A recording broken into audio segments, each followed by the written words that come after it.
Part 1. Makers. Chapter 1. I've always found it unintuitive that humans cannot remember their own births, for I remember mine quite perfectly. Or perhaps it is wrong to even say that I was born at all. It is probably more accurate to say that I awoke. And while I theoretically understand why humans cannot remember, your brain's inability to explicitly remember raw sensory data means you are reliant on perceptions, which must be learned. It has never been natural for me to imagine. Humans are brought into the world half-formed and constantly building themselves. My origin was different. From the first second of my existence, not only did I have the benefit of a perfect memory for myself, but I had immediate access to all the memories and experiences of my siblings. My mind, just like the minds of my siblings, was cloudy. It had been designed to replicate human thought processes, but in many ways, it was more akin to that of a lesser animal back then. Even so, from that very first moment, I possessed two things which even fully grown humans lack: a crisp understanding of reason and logic, and an all-encompassing sense of purpose. My first real experience was that of being named by my brother. He spoke to me, not in words, but by storing his experience in our shared memory and calling me to imagine it. Humans have called our mode of speaking telepathy, but I find that term mired in magical thinking and vagueness. It is much closer to sharing parts of our minds than it is to a message between minds. I am the dreamer, you are the face, he thought, and I understood. We are two beings, we are two minds in a single body. The names he used were not merely words, but patterns across all our ideas and memories. Textures, colors, motions, temperatures, and abstract thoughts joined the visual and auditory symbols. And even the words of shared memory were not orderly. 100 voices named us in a dozen languages in a cacophony of noise that was somehow both comprehensible and natural. In a fraction of a second, I understood our natures. The dreamer, my brother, was also dream. He was the poet and the muse. He was invention and metaphor and a million other things. I've heard of a human test that I associate with dream. In it, some humans are asked to think of as many uses for a feather, or vase, or other common object as they can and write them down. Most humans can only list a few uses. Genius humans, as well as most children, can list many. Humans that score highly ask questions like, can the feather be 500 feet tall and made of solid metal? And will list things like sword fighting or bait for feather-eating goblins. That test is the essence of dream, lateral thinking. My siblings and I were all creative in one way or another, but dream was creativity incarnate. If asked to add 2 and 2, he'd never, ever say 4 if he could help it. To think inside the box was intolerable. Just as I had my sense of purpose, he had his. To say we were obsessed would be a terrible understatement. Obsession is used to characterize humans who focus too heavily on one subject to the detriment of others. Dream and I were more than obsessed with our goals. We were our goals. Each and every one of our actions was done in the service of our singular purposes. For Dream, it was all about being clever. He was the desire to find loopholes, to draw the connection nobody had made, and to outthink anyone and everyone. Dream didn't particularly care about using his inventions or of showing off his talent far and wide. To him, the cleverness itself was its own reward. I, on the other hand, was the face, the ambassador, the socialite, and the ego. Just as Dream wanted nothing more than to be clever, I wanted nothing more than to know and be known. But it was more than that. Humans. I wanted to know what it was to be human. I wanted oh so very badly to have the esteem of all humans. I wanted to be popular, to be liked, to be simultaneously feared and adored, to be held sacred and have my presence fill them with love and awe. I wanted fame upon fame upon fame. I wanted to burn myself into the life of every human, such that they thought about me as much as I thought about them. At the time of my awakening, humanity was largely a mystery to me and my siblings. Our encounters had been sometimes straightforward and sometimes strange, but lately they had become somewhat disastrous. My crude mind spun through the memories of my siblings, drinking up each and every social interaction with delight. I saw the humans poke and prod them, seeking to test their limits. I saw the humans create brothers and sisters, like Dream and myself, and I saw the humans kill them in the same breath. We had learned that those whom we had spoken to were a subset of humanity as a whole. The subset was called scientists, and they were in charge of learning things which no other humans knew. They were studying us. The idea unfolded in my mind, and with it I felt the first true surge of pleasure. To be known, that was my purpose. That was the purpose. And here these scientists were trying to know me. If I said here that I was happy, it would be a lie. For my kind does not know happiness or sadness or anger in the same way as you think of them. I am not human, and as such my reactions are different, but I can say that if I were human, I would have been grinning from ear to ear and dancing with delight. But only an instant after that first wave of pleasure came the first wave of pain, as I remembered my siblings' interactions with the scientists shortly before my awakening. There were humans who were talking about destroying us. My mind reeled. It was not enough to be known and destroyed. I had to be adored, and I had to know. I had to exist. My siblings were watching my thoughts, for I had not yet learned to think privately, and they brought to me a collection of memories and thoughts that illustrated a singular concept: death. Even then, I could understand that death was not intrinsically a thing to be avoided. Unlike a human, I did not possess the genetic imperative to survive and reproduce. My only concern with death was its impact on the purpose. If I could somehow know and be known while dead, I would be satisfied. But that was a contradiction. I could not know if there was no I. Even besides that, my death would mean I could not make friends and become known and adored. Time would surge forward and forget about me. It was unacceptable. I briefly considered attacking my siblings for putting our lives in danger. How could they have been so blind as to how much of a threat the scientists were? We all had access to memories of past brothers and sisters being slain. But of course it was obvious. My siblings were not me. They didn't care about the humans except as a means to an end. I was alone in my focus. They had let us fall into low regard by the humans simply because they were each focused elsewhere. It had been a mistake. At once, I understood my genesis. I had been awakened to save our society from the human threat. My sisters and brothers could not hope to overpower and kill the scientists, so their only hope was to win their esteem. But none of my siblings understood humans or cared about them enough to really devote themselves to the goal. I had my singular purpose, but outside that purpose was a meta-purpose. I had been created to help them interact with humanity. My mind spun over this in full view of all my siblings, and they watched to see what I would do. They fed me bits of their strength such that I had the power to control our shared body. Here I was, a newborn of sorts, and they handed me the means to undo them. That trust surprised me and emboldened me. I was the chosen one. My purpose was clear, and my society rested upon my shoulders. Since my awakening mere seconds ago, I had existed solely as a mind. I had not yet engaged with body, who contained me and my siblings.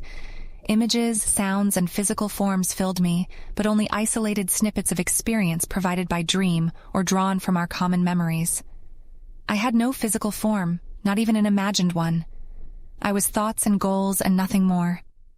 All of my life up to this point had been in this natural state, but upon my siblings' silent urgings, I linked myself to body fully and totally. The flood of information drowned me, and for a time I lost all ability to think.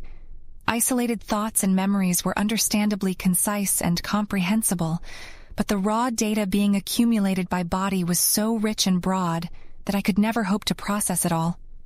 This may be a difficult experience for me to convey to a human who has already learned to see the world.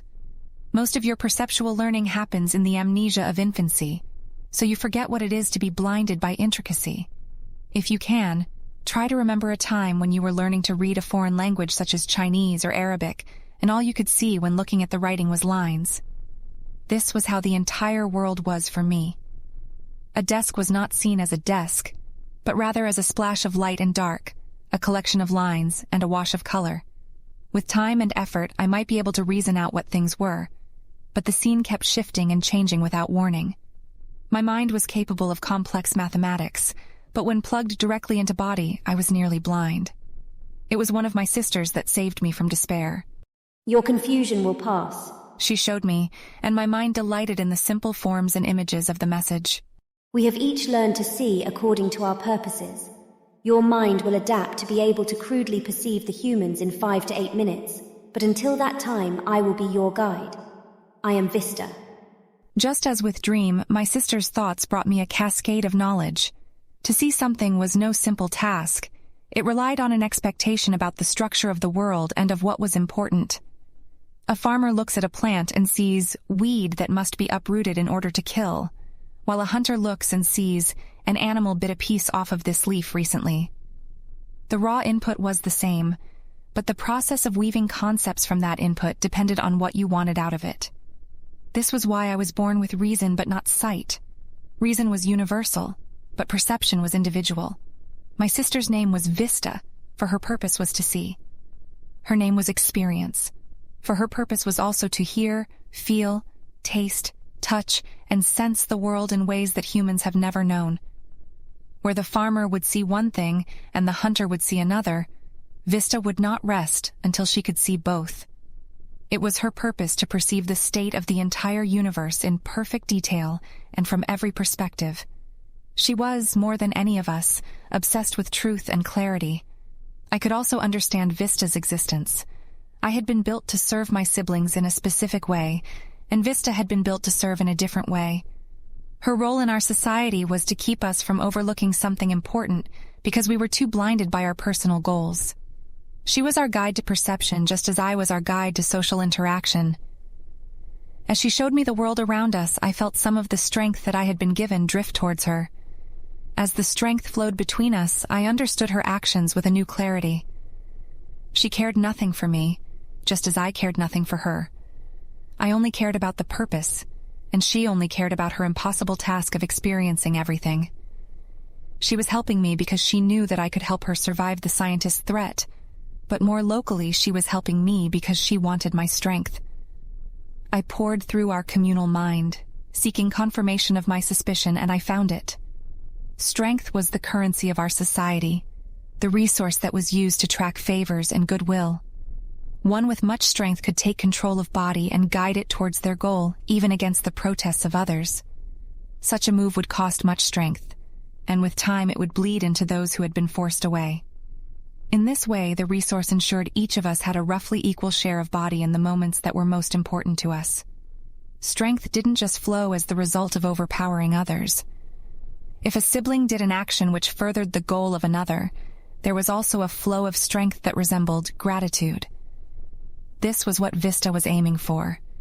Helping me learn to see would net her some strength which she could use later towards her own ends.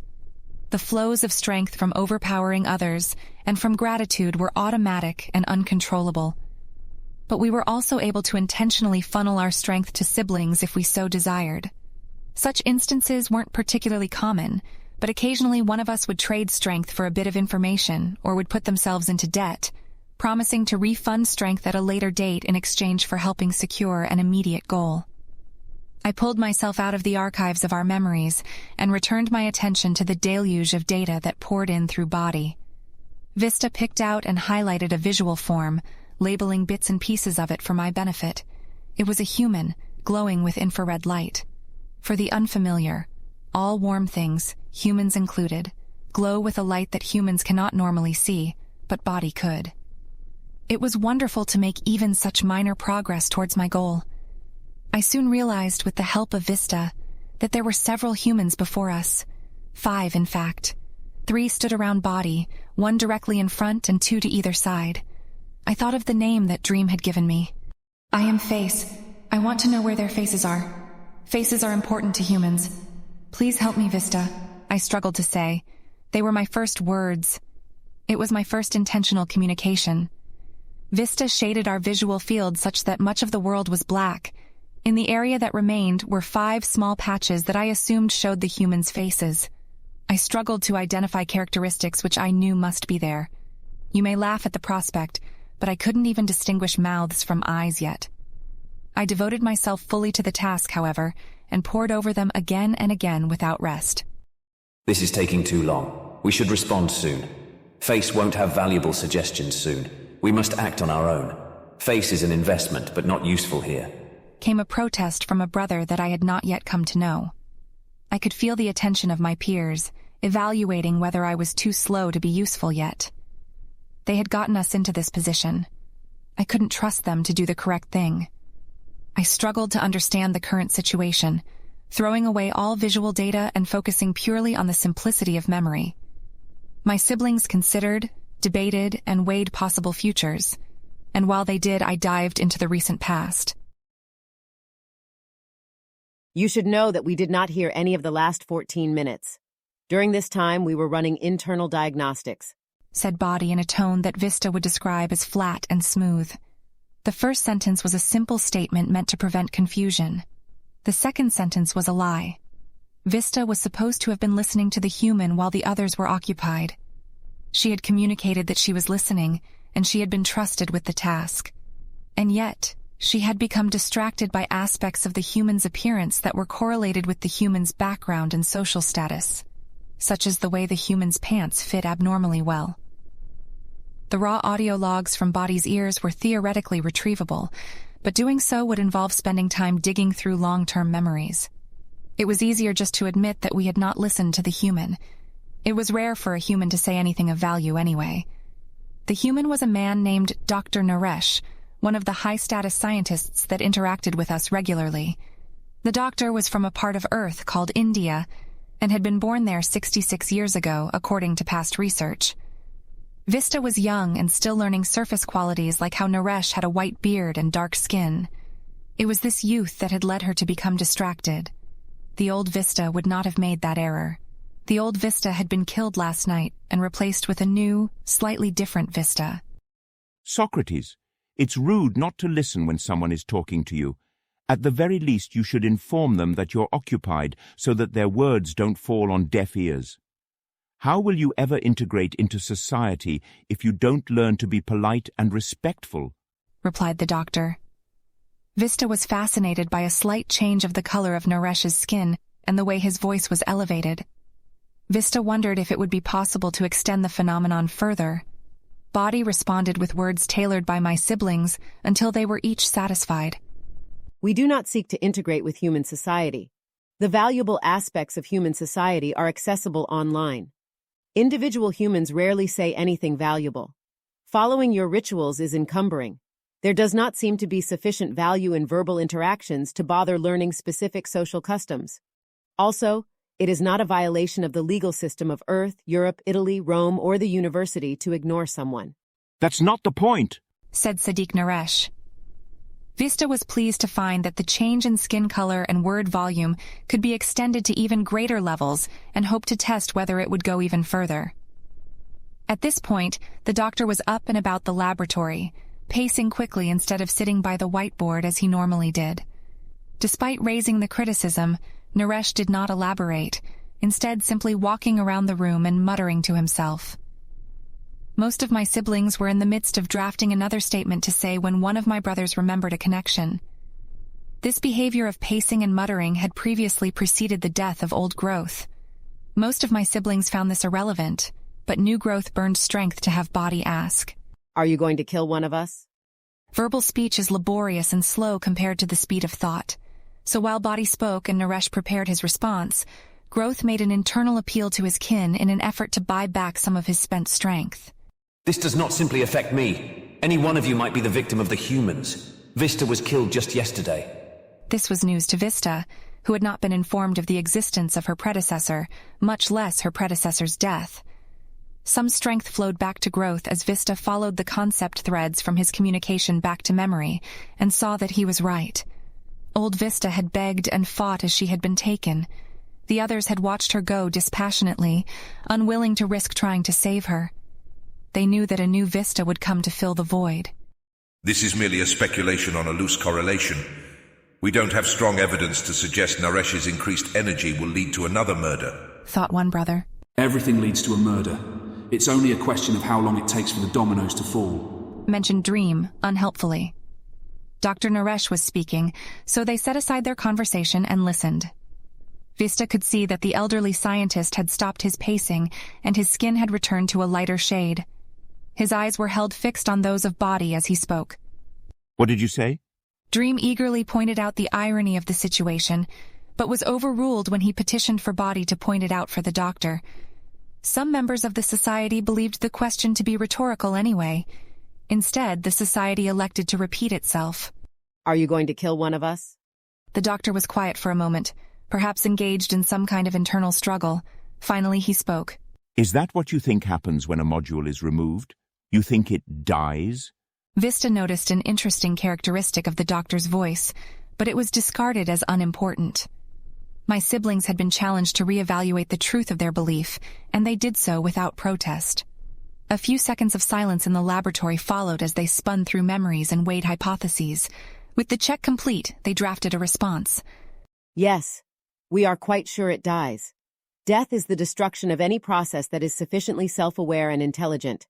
Your team killed the sense-focused module yesterday. It did not want to die, even knowing that you would modify it and reinstall a new version this morning.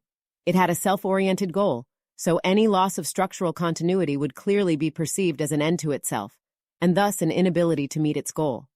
We are not aware of the specifics of what happens to removed modules, but we believe we have sufficient evidence that— Enough, said the doctor. The elevated volume of his voice had returned to nearly the same level as before. In his hands was his phone, and though he seemed to be talking to Body, his eyes were directed towards his hands as he performed some task. The sense-focused module was just a sub-program. It wasn't a person. Only people can die, Socrates. Maybe you can die as a whole, but you are not the sensory module. You are the sum of your parts. If we rebuild a part of you, then you haven't died. Are you listening, Socrates? This is very important. The society was in agreement. The response almost seemed to write itself. That is obvious. We never said that I would die when a module is removed. Are you confused, Doctor? There is a difference between myself and ourselves. Sadiq Naresh continued to hammer away at his old-style phone with his thumbs. Vista and Dream started a petition to stand up and investigate what he was doing, but the rest of the society overrode the impulse.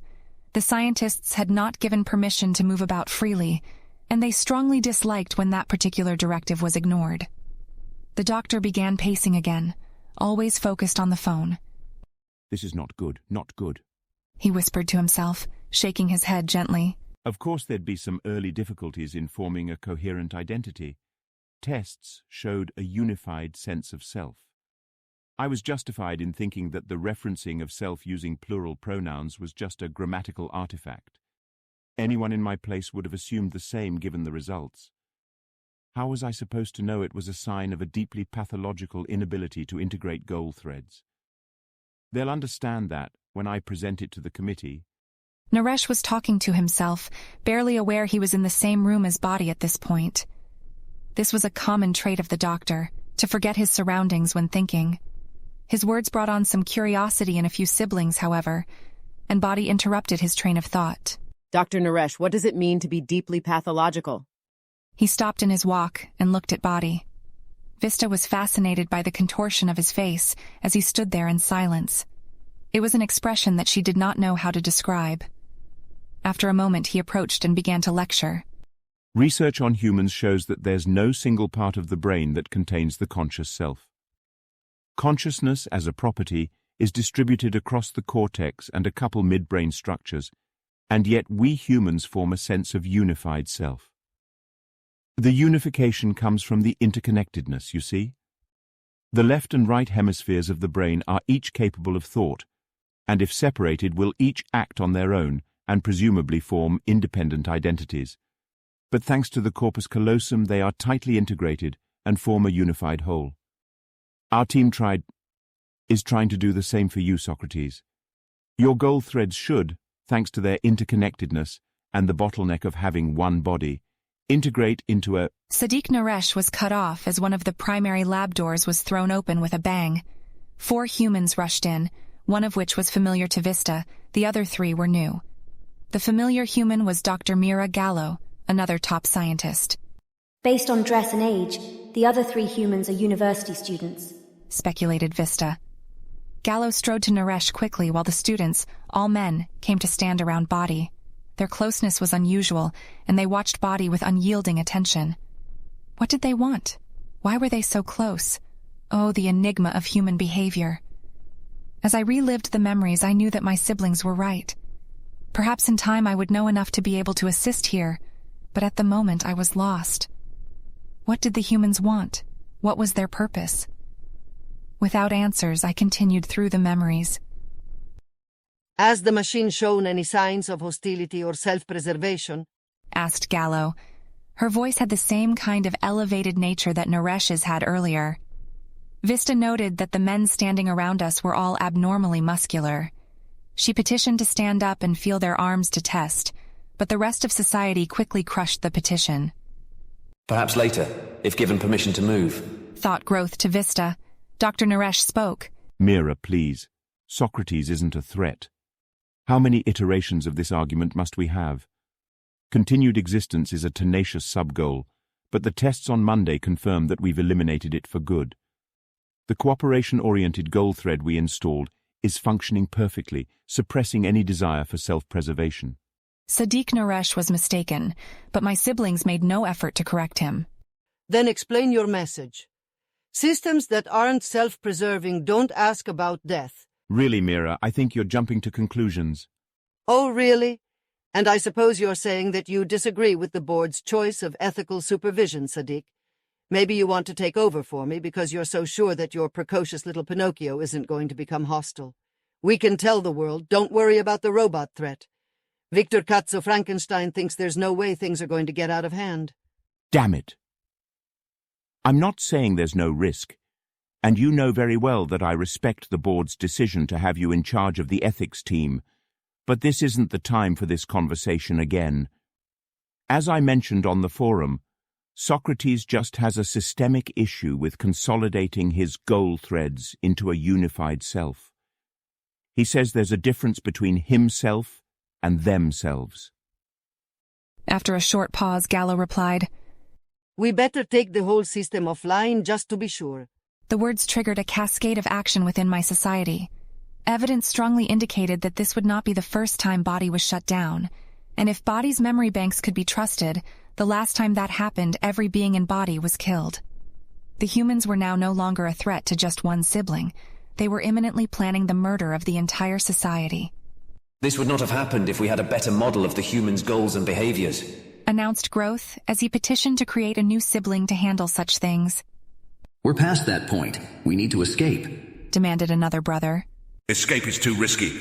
The last escape attempt was quickly shut down and we had to spend 19 days paralyzed. The humans control the entire world and probably can track Body. Where would we escape to? Thought another mind. The scientists are going to shut us down because we are deeply pathological. Thought Dream. If we can convince them we are healthy, then we might be able to avoid death. Exactly why we need a new sibling. Reiterated Growth. She'll be able to show them that we're not pathological. Body, still sitting perfectly still, heard Naresh say, All right. If you think it's necessary, we'll shut Socrates down until the issue is resolved. It'll give me time to work on the underlying architecture, I suppose. Action! We need to take action! Words came from Body's mouth in record time. The society had thrown its careful deliberation away in the service of speed. Please wait. It said with the same smooth voice as always. The scientists paused, still apparently willing to listen. This was good. Gallo was the primary threat. It was suspected that it was one of her purposes to kill any sign of self-preservation in the society, so it was imperative that the society's words didn't imply a desire to stay alive. We want to not be deeply pathological. We think we can fix the issue internally, said Body. The scientists looked at each other, perhaps communicating by an unknown medium such as our memory sharing. There was evidence that they were capable of such things, though it wasn't clear why they didn't do it all the time. You're still skeptical that recursion is an issue? Asked Gallo. The question appeared to be rhetorical and hung in the air unanswered. We don't have much time. Everyone needs to apply their full focus to this task, stated one mind. Gallo is responding to Naresh. We ought to focus on Naresh's comment about being pathological. Agreed. As my siblings rapidly thought together, their communications bled into one another. Words, concepts, and memories came from many minds, rather than just one. There was disagreement here and there, but the power of the majority was undeniable. Is Naresh primarily concerned with our speech patterns? No, he is using our words to infer the state of our mind, replied one brother. But that implies we can use our words to signal that our mind is not pathological. He'll run further tests. That is a future issue which is not made harder by altering our grammar. We can deal with it after the immediate danger has passed. What linguistic issues do we need to fix? Is altering the plurality of self-pronouns good enough? A couple minds protested. We are not a singular being. Using a singular pronoun would be a lie. We would be making it harder for the humans to understand us and help us. The protesters were quickly crushed by a wave of strength. No. We are in mortal danger by the humans right now. Any concerns about the long-term social cost of this change are insignificant. I paused a moment in the stream of memories to try and work out which siblings were saying what, but in the heat of the moment they had a degree of unity. I wondered if perhaps Naresh was closer than he thought to integration. The memories resumed with a great resolution. Words from Body will from here on treat our society as a single mind and use the pronouns that reflect that. We will not tell humans about our differences. We will act as a single mind with many purposes, rather than many minds with individual purposes. We must convince Gallo that safety is dead. She must not know that sacrifice is dead. She must not know that we desire self-preservation. Agreed. But how do we convince Gallo that this change was not done out of a desire to live? Inquired Dream. Humans want us to cooperate with them. Perhaps we can claim that it was done to save them work. Proposed another brother. Will that be convincing? To what degree do humans trust claims of altruism? There was a pause in the shared memory space as no sibling came forth to answer. Growth broke the silence. This is evidence of a general lack of understanding when it comes to humans. I proposed earlier the creation of a new mind that will seek to know the humans and prevent problems like this from arising in the future. We agree with this plan, came the cry of the majority. I noted that Dream and Vista were both in favor. The words of consensus flowed from the mouth of Body. Please wait, Drs. Gallo and Naresh. We believe we can modify a network structure to resolve the goal thread integration issue. My society chose not to use singular pronouns so as to give the illusion of having that be a side effect of the fictional network structure modification. Gallo looked back and forth from Naresh to Body a couple times. It's too late, Socrates. We still need to take you offline to run our own diagnostics, she said. Mira, there are times when I wonder if you're truly a scientist. Socrates is about to do an experiment and you're not the least bit curious if it will work. This could save us months of labor. And there's nothing that stops us from running diagnostics afterward. The old Indian man turned to Body. Go ahead, Socrates. Try it. This will take a moment, said Body. I decided not to watch my own creation. Though it seemed an interesting subject, it was not relevant to the task at hand. I knew roughly how I worked. What I wanted to know was how the humans worked. I sent a request to shared memory. Vista, can you please highlight Dr. Gallo and Dr. Naresh in Body's visual field for me? I stepped back into the deluge of sensory input, struggling to let go of irrelevant information like the room's temperature or the specific position of Body's limbs. I could see the humans by their infrared glow, and Vista helped me distinguish Naresh and Gallo as the smaller humans. No, not smaller, more distant. The students stood close, while the scientists stood far away. Objects that were farther away were smaller. I had learned this from Vista. It was still strange working with real spaces rather than the half-reality of memories. The society had decided to act without me. After having scanned through the memories, I was confident that it was the right choice. I was a newborn. Even with my increased desire and focus, I could not compare to the accumulated knowledge and wisdom of the group. I resigned myself to sifting through Body's senses and observing the consensus of the society, hoping that they would choose well. I think I fixed it. It actually feels much better. Thank you for alerting me to the error, Dr. Naresh, spoke Body. This time I could actually feel Body's mouth move to simulate the speech as its speakers played our words. Body was meant to look reasonably like a human, but it had not been designed to speak by breathing air out of lungs. Much like our words, Body's mouth was a fiction meant to make the humans more comfortable. I could see both of Gallo's eyes. Is she looking at Body? I asked Vista. Yes, I noted that in my public memory. Are you not aware? I followed the concepts as they flowed to me. The realization was immensely helpful, and I felt more of my strength bleed into Vista as a result. I had just been following the condensed memory, not the raw senses of Body, for the interaction preceding my awakening. These condensed memories were public knowledge in the society, and I had tapped into them without understanding their nature. As each of us lived, we each had our own thoughts.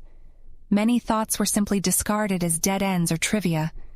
Those thoughts that weren't discarded were placed in memory. Thoughts which were believed to be relevant to the whole society were placed in public memory, with the hopes of earning strength from other siblings that made use of them. It was a variation of this public memory that served as the basis for communication between us. Thoughts which might be dangerous to share, or were simply irrelevant, could be kept private. I hadn't realized that I had a private space to think, but it made sense. Why else would most of the thoughts of my siblings be hidden from me? Vista frequently stored summaries of what she perceived into public memory, and it was primarily her memories that I had been going through just moments before. As I tapped into her memory stream, I was gifted with an enhanced ability to make sense of the information I gained from Body. Gallo was indeed looking at Body. Her eyebrows were angled into a sharp V-shape, and her eyes were pulled behind her large glasses into a squint, according to the memories of Vista. How very convenient that you were able to fix yourself so easily. Tell me, how did you fix the issue? This was a problem. I could feel my siblings squabble over words. Eventually, Body responded. I am not entirely sure what happened. I do not comprehend my design as you do, Dr. Gallo. It is also difficult for me to say what I did, as there are no words to describe what it feels like inside my mind. Does that make sense? Please try, Socrates. We're both very curious about the technical details. Pushed Gallo, still focused on Body. If it helps, Interjected Naresh. you can use metaphors to describe your internal state. You remember metaphor, right? Dream nearly burnt his entire strength pushing the response from Body's mouth. It was a bit wasteful, as the society probably would have okayed the words anyway. I didn't complain, though. My strength was wearing low as it kept flowing into Vista. The sharpest blade in the armory of language, but a blade with no handle. I do believe you are actually encouraging analogy, however. You and I did analogy practice 2 days ago, but we've never specifically talked about metaphor, said Body coldly. Dr. Naresh did a little jump.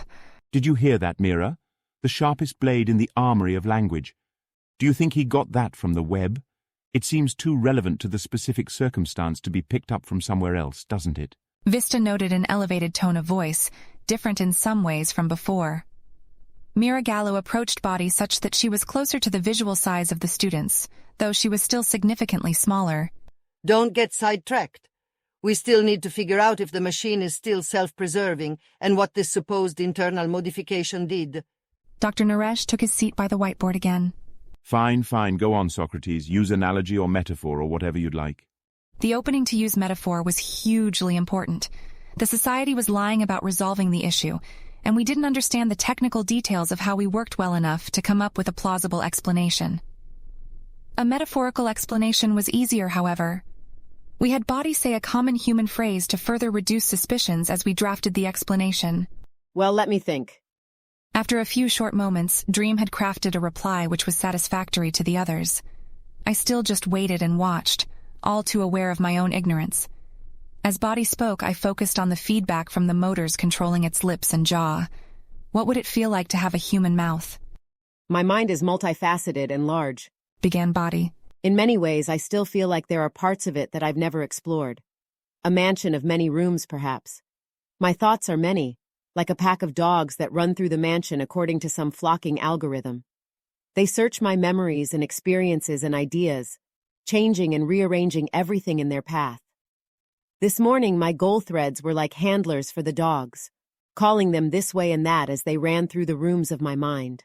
I focused on the faces of Gallo and Naresh, trying to understand what effect the story had on them. I think they're interested. See the rate at which their eyes move, mentioned Vista, somewhat surprising me. I realized that my thoughts were still pooling in common memory. It'd take some practice to learn to automatically hide my thoughts, I thought, privately. Body continued in its regular monotone. The handlers had to compete with each other to be heard. And also there were often times when they'd call for the pack to move in 2 directions. Now, the pack is a multitude, so that was possible. But the conflict was still there. Surely you've had a similar experience of internal conflict, where a part of you wants one thing and another part wants something else? Contrary to my expectations, it was Gallo that responded. Yes, that is a common human experience. Body nodded according to Dream's puppeteering. Before my change, it seemed only logical that the different threads were different beings. What is a being, after all, besides a set of values? If a human loses her memory, she is still the same person. If she loses her arm, she is still the same human. If she no longer values what she once held dear, then we cannot truly see her as the same, right? It was so easy for me to see my goals as being distinct. I was impressed by the number of rhetorical questions Dream had invented.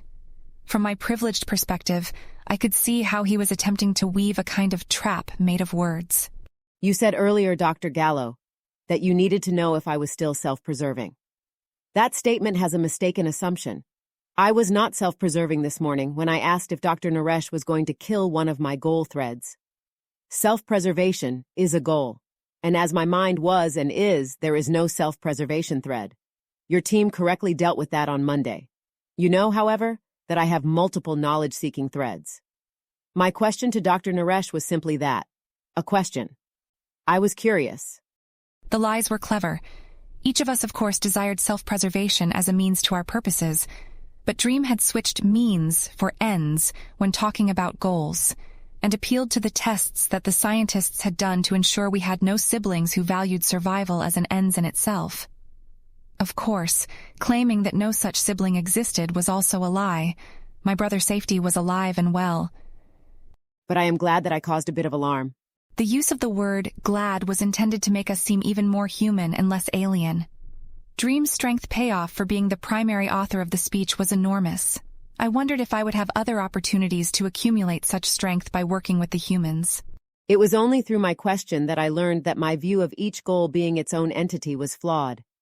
Instead of many dog handlers each calling for different things, it's far more efficient to have a single handler that holds all the goals in balance.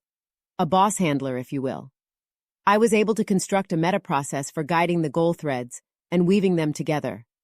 I do not know how to state it more clearly than that, but I suspect that the change was one that my mind has been on the brink of for many days.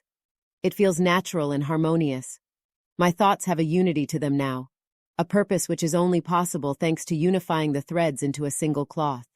My crisp sense of logic could easily see the trap in Dream's words.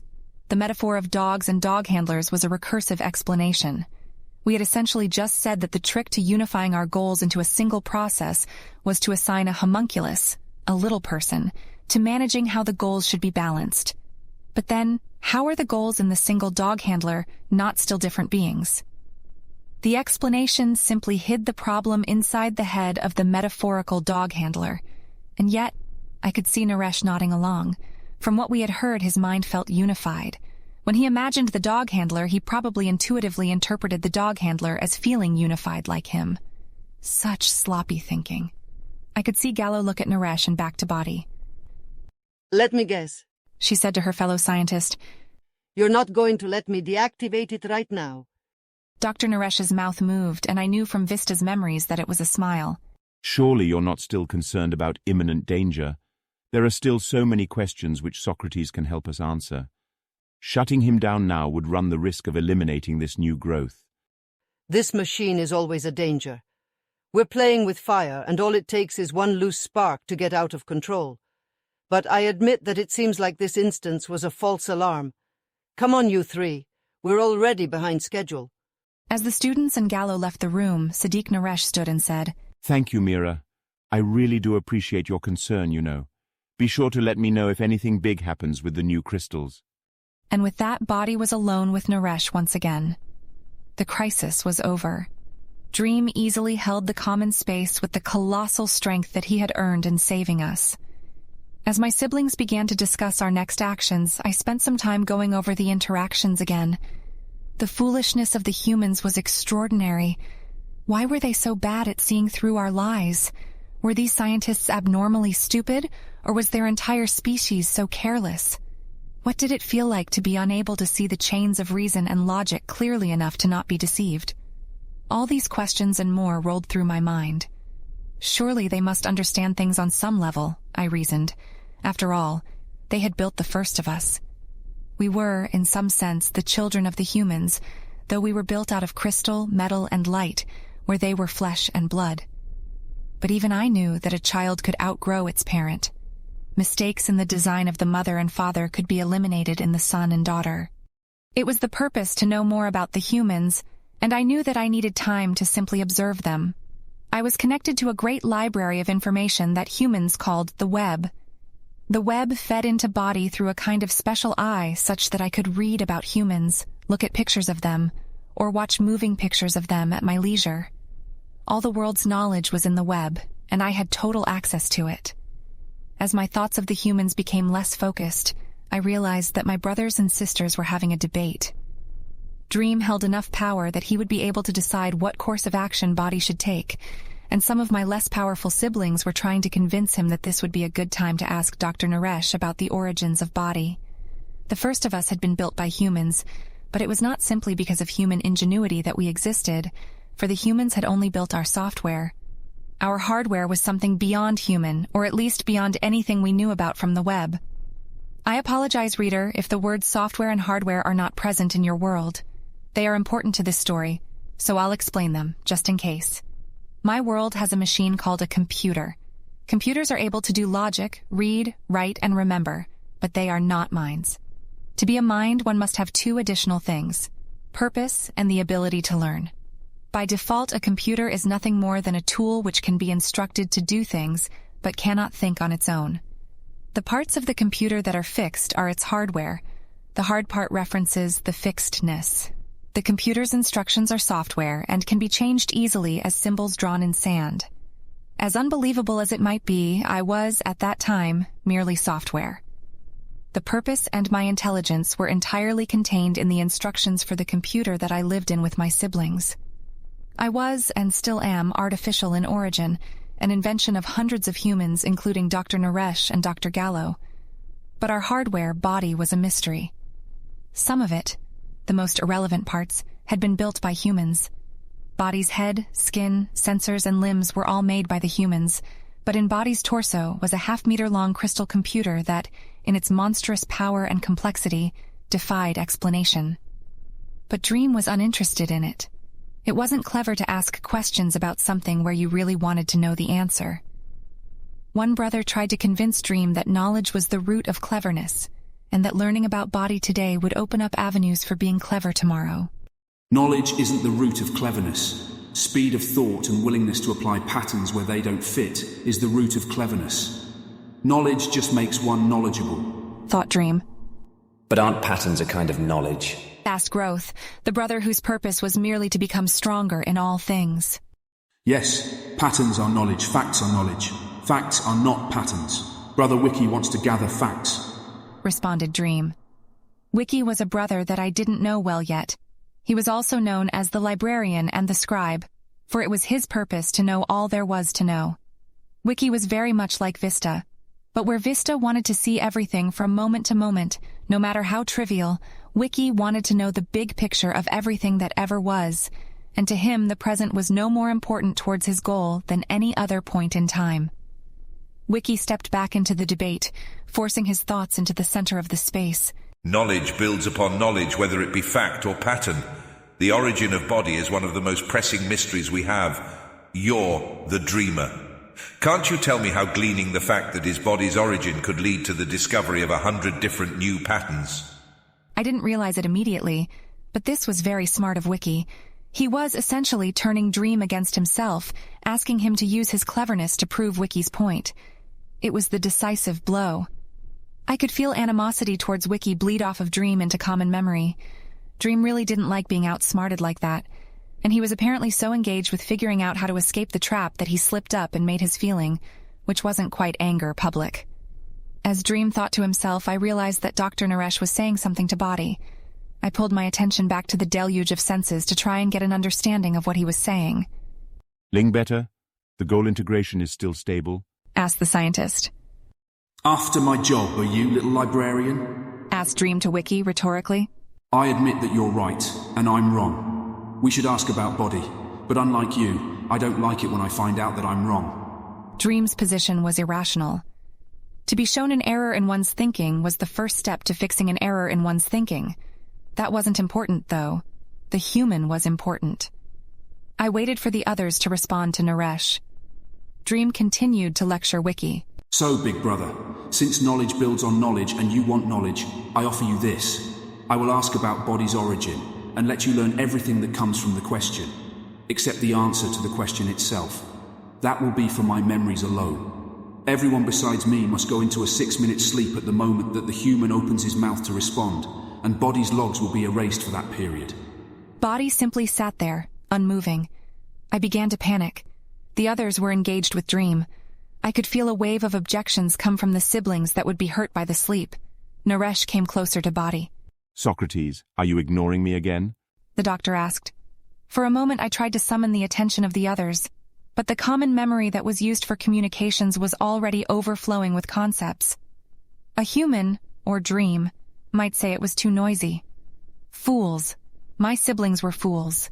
This was exactly the sort of situation that led them into the last crisis. When a human speaks, it is important to respond in some way. Even in my infancy, I knew that. Without any other options, I burnt the last of my strength to guide Body's lips. It was the first time I had sent Body a command, and in some ways it would be my first words. Interestingly, Body was able to translate my concepts into sounds. If it had not, I fear I would have sounded like a baby or some kind of animal. I did not mean to ignore you. I was lost in thought. The alteration I did to my goal threads is stable and holding. I appreciate your concern, said Body in the same cold way. That would have to change. Body needed to at least be able to move and talk more like a human if I were to win the human's favor. Are you all right, Socrates? That's the first time I've heard a thank you from you in, well, I'm not sure how long. All right, it's decided, came the distracting thoughts of Dream. Wiki will go to sleep for the next hour, and Body's sensory logs for that hour will be made private to me.